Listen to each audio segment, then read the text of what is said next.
హృదయపూర్వక వందనాలు. సమయం ఇచ్చిన సేవకుడికి నా హృదయపూర్వక వందనాలు. కూడొచ్చిన అందరికి కూడా నా హృదయపూర్వక వందనాలు. వాక్యం చదువుకుందాం. రెండవ మాట లోకసువార్త 23:43. అందుకైన వానితో, నేడు నీవు నాతో కూడా పరదేశంలో ఉండు అని నిశ్చయంగా నీతో చెప్పుచున్నాను. నేను ప్రేర్ చేసుకుని ప్రార్థన చేసుకున్నాం అందరం. మహాగరుడ మోహనతుడ నమ్మకమైన పర్లోక తండ్రి వందనాలయ స్తోత్రాలయ. దేవా, ఎందుకు పడుతున్నాను నన్ను ప్రభాని సన్నిధిలో వినిగా నిలబెట్టి నువ్వు మాట్లాడిన మాటలో శ్రేష్టమైన మాటలు ఈ చివరి మాటలయ్యా. ఈ మాటలు మేము ధ్యానిస్తుండగా పరిశుద్ధాత్ముడా మా జీవితాలు కట్టుకునే గొప్ప ధన్యతను మాకు అనుగ్రహించండి అయ్యా. దేవా, అవును ప్రభా. దేవా, ఈ మరణము ప్రభా మా కోసమే. ఈ మరణము ప్రభా మా జీవితం కోసం ప్రభా నువ్వు మా కోసం బలి అయి ఉన్నావు ప్రభా. దేవా, ఇచ్చే రాజ్యంలో మేము ప్రవేశించడానికి దేవా నీవు మా కోసం మరణమయ్యో ప్రభా. ఇట్టి ప్రేమను మేము తెలుసుకునే ధన్యతను అనేక మందికి ప్రభా నీ ప్రేమను ప్రచురించే భాగ్యమును మాకు దయచేయండి. ఇక్కడ ఎవరైతే మారు మనసు లేదో వాళ్ళకి మారు మనసు రక్షణ దేవా పొందడానికి కృప అనుగ్రహించండి అయ్యా. అలాగే ప్రభా రక్షణ మారు మనసు పొందిన వారు బలపరచబడడానికి ఆత్మీయ జీవితంలో ఇంకా ముందుకు వెళ్ళడానికి నీ కృప అనుగ్రహించమని దీనిరానైనా నన్ను నిలబెట్టి మీరు మాట్లాడమని యేసు నామములో అడుగుచున్నాం తండ్రి. ఆమేన్. ఇక్కడ మనము రెండో మాట చూస్తున్నామండి. అందరూ కూడా శ్రద్ధగా మాట్లాడాలి. అందరు శ్రద్ధగా అంటే ఏమవుతుంది? హృదయంలోకి వాక్యం వెళ్తుంది. వాక్యం చెప్పినప్పుడు ఒకళ్ళ కిందకి ఒకళ్ళ పైకి అలా చూసుకోకూడదు. ఎవరైతే మాట్లాడుతున్నారో వాళ్ళ వైపు మన ఐ కాంటాక్ట్ అనేది ఇవ్వాలి. ఇస్తే మన చూపు అక్కడికి వెళ్తాం కాబట్టి ఆటోమేటిక్గా చెవులు పనిచేస్తాయి. చెవులు రెండు పనిచేస్తే వాళ్ళు ఏం చెప్తున్నారో మనకు అర్థమవుతుంది. ఓకేనా?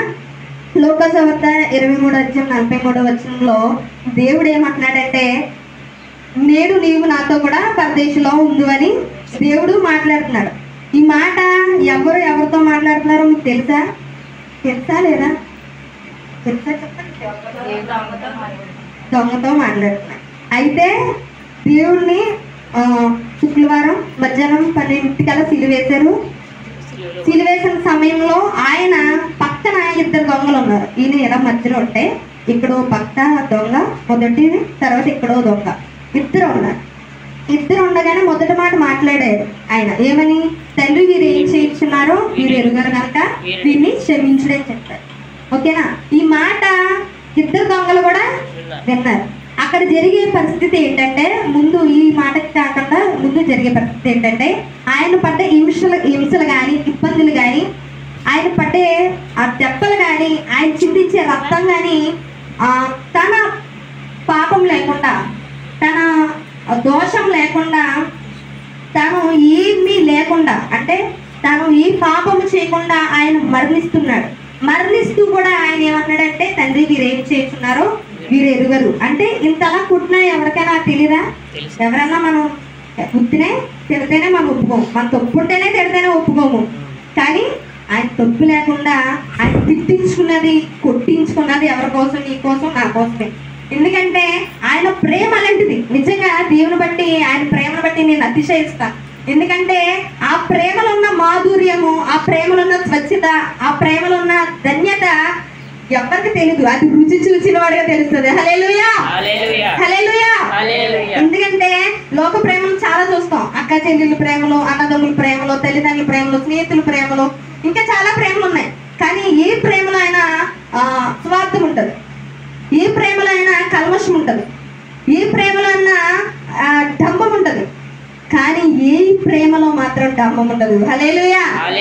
ఎందుకంటే ఆయన తండ్రి అయినా దేవుడైనా ఆయన అధికారం, ఆయన శక్తి, ఆయన ప్రభావము అన్నీ విడిచిపెట్టి నా పిల్లల్ని నేను చేసుకున్నాను, వాళ్ళు దారి తప్పిపోయారు, వాళ్ళ కోసం నేను ఒక మార్గము ఏర్పరచాలని చెప్పి ఆయనే ఏమయ్యాడంటే కుమారుడుగా ఈ లోకంలోకి వచ్చి నా పాపం బట్టి ఆయన రక్తం చిందించాడు. ఎందుకంటే మనము పాపులమై ఉన్నాం. మన మీద రక్తము, పాప రక్తం ఉంది కాబట్టి ఆ రక్తానికి, పరిశుద్ధ రక్తముతో మనం కడగబడితేనే మళ్ళీ ఆయనతో మనం పరలోక రాజ్యంలో ఉండగలం. మరి ఆ రక్తం ఎవరి దగ్గర ఉందంటే భూలోకంలో చూస్తే అందరు పాపులే. అందుకే ఆయనే వచ్చాడు.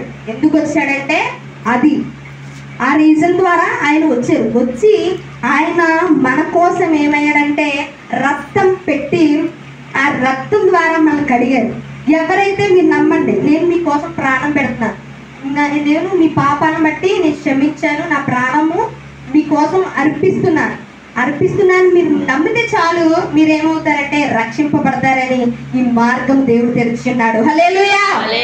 అయితే మన రెండో మాటకు వస్తే దేవుడు ఏమంటున్నాడంటే, నేడు నీవు నాతో పరదేశంలో ఉంటావని ఒక దొంగతో దేవుడు మాట్లాడుతున్నాడు. ఎంత అద్భుతమైన మాటలంటే, దొంగ చివరి క్షణంలో ఆపర్చునిటీ అనేది కొట్టాడు, అవకాశం అనేది పోగొట్టుకోలేదు. కానీ అక్కడ ఇద్దరు ఉన్నారు. ఎంతమంది ఉన్నారు? ఇద్దరు ఉన్నారు.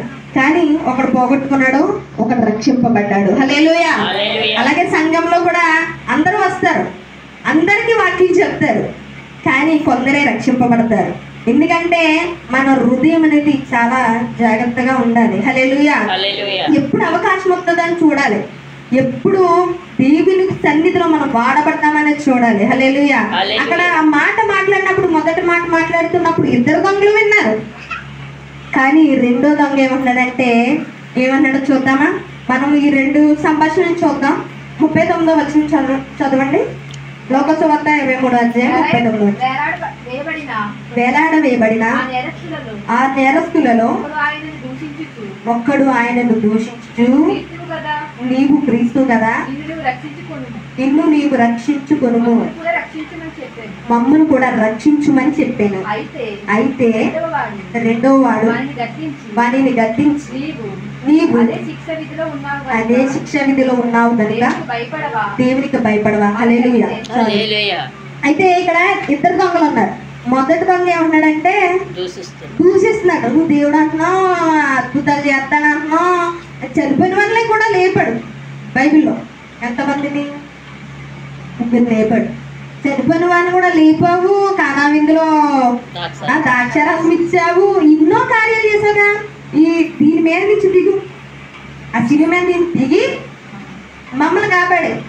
ఇప్పుడు కాపాడటానికి కోసం ఆలోచిస్తాడు, తను ఈ లోకంలో బ్రతకడానికి ఆలోచిస్తున్నాడు మొదటి దొంగ. రెండో దొంగ ఏమంటున్నాడంటే, ఆయన తిట్టి, ఆయన గద్దించి, ఒరే పనికి మానోడా, నువ్వు ఇప్పటికే చేసిన తప్పులు మళ్ళీ ఇంకా దూషిస్తున్నావేంటి ఆయన్ని? ఆయన పాపం లేనివాడు, ఆయన పరిశుద్ధుడు కనుక ఈయన పాపం పట్టి మన కోసం ఆయన రక్తం గింజెత్తున్నాడో అని చెబుతూ, అయ్యా నన్ను జ్ఞాపకం చేసుకో, నీ సన్నిధిలో నన్ను జ్ఞాపకం చేసుకో. ఎందుకంటే ఇక్కడ మనం మరణించడం ఖచ్చితంగా మనం మరణిస్తాం, పుట్టడం మరణించడం అనేది కామన్. కానీ ఈ టైంలో చాలా ప్రాముఖ్యమైనది. మనం బంగారం కన్నా, శ్రేష్టమైనవి ధనం కన్నా, లేకపోతే ఆస్తుల కన్నా విలువైనది ఏంటో తెలుసా? ఈ సమయమే. ఎందుకంటే ఎప్పుడు పుట్టామో అనేది పుట్టాం, కానీ ఎప్పుడు మరణిస్తాం అనేది తెలీదు.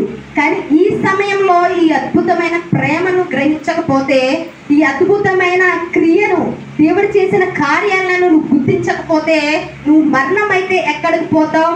మొదటి దొంగ వలె నువ్వు మాట్లాడకూడదు, అట్టి రీతిగా నువ్వు ఉండకూడదు. ఎందుకంటే నువ్వు దేవుని ప్రేమను సన్నిధిలోకి వస్తున్నావు, దేవుని వాక్యము పూతో కాదో తెలుసు. అప్పుడు నువ్వు ఎలా ఉండాలి? రెండో దొంగ వలె ఉండాలి. హల్లెలూయా. మనం ఎలా ఉండాలంటే, అయ్యా నీ సన్నిధిలోకి నేను వస్తున్నాను, నీ సన్నిధిలో ఎప్పుడైనా సరే నేను వాడబడాలి. అంతేకాదు, నీ మరణించిన తర్వాత కూడా నీ సన్నిధిలో, నీ పరదేశంలో, నీ రాజ్యంలో నేను ఉండాలయ్యా అని మనం ఏం చేయాలంటే గోల్చాడాలి. దేవుని దగ్గర, దేవుని సన్నిధిలో మనం ప్రాధేయపడాలి. హల్లెలూయా. హల్లెలూయా. యేసుని త్యాగమే నా పాప శిక్షకై, యేసుని త్యాగమే నా పాప శిక్షకై,